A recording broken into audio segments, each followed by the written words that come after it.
7-year-old Jackie Chan playing himself and trying to save a CGI baby panda went pretty much exactly as we all expected it would.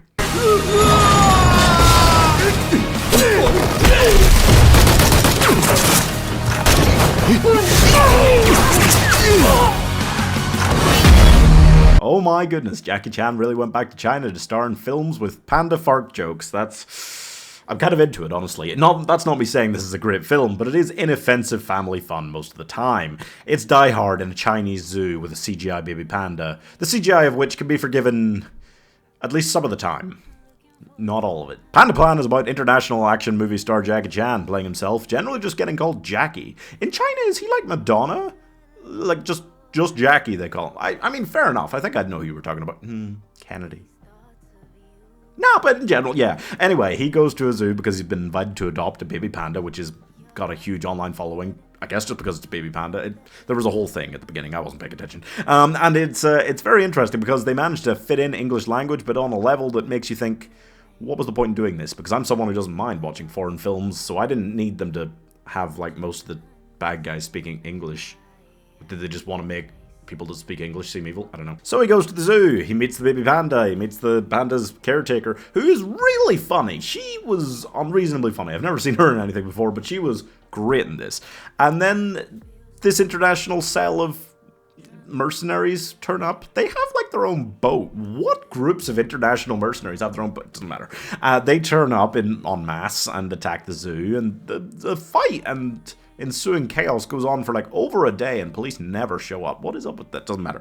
So Jackie has to work with his agent guy and the caretaker lady and try to save this baby panda from them. And I kind of thought initially that this was going to be like almost he gets sent on, like, a secret mission to go save the panda after it's stolen from the zoo.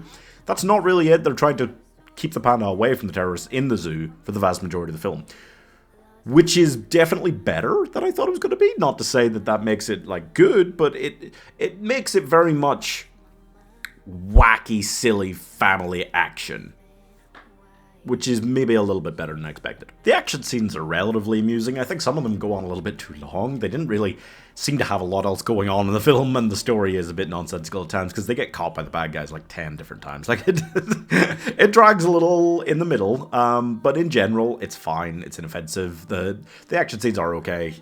It's Jackie Chan, and he's still doing work. I gotta put that down. He's 70 years old, but he was still definitely doing a reasonable amount in these action scenes. He passed out in real life during one of those action scenes when he was getting, like, chokeholded by one of those guys.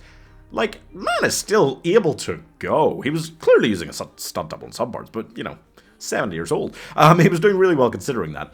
I think it's interesting to me that China seemed to bring him in, specifically wanting the type of kind of action comedy vibe that he was doing in America in, like, the noughties.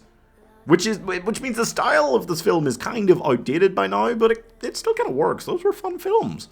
Just ends up that this feels a little bit more like The Tuxedo or The Spy Next Door than you would expect. There's not too much to, like, hate on here, honestly. It's a kind of film that has a very low ceiling for how good it can be in general, unless you, like, watch it growing up and are attached to it. Pacifier. That's one for me. Yeah, it's not very good. I love it. But there was the rhino milking scene. That was deeply wrong. But apart from that, it is mostly pretty good. Pretty fine. It's inoffensive. It's not great. The film does feel a little bit weaker near the end when they do, like, leave the zoo and stuff. But even then, it's okay. And the ending, the very ending, I don't want to spoil anything, but where did the random emotional gut punch at the very end come from? Weird. Anyway, for the most part, it was inoffensive family fun.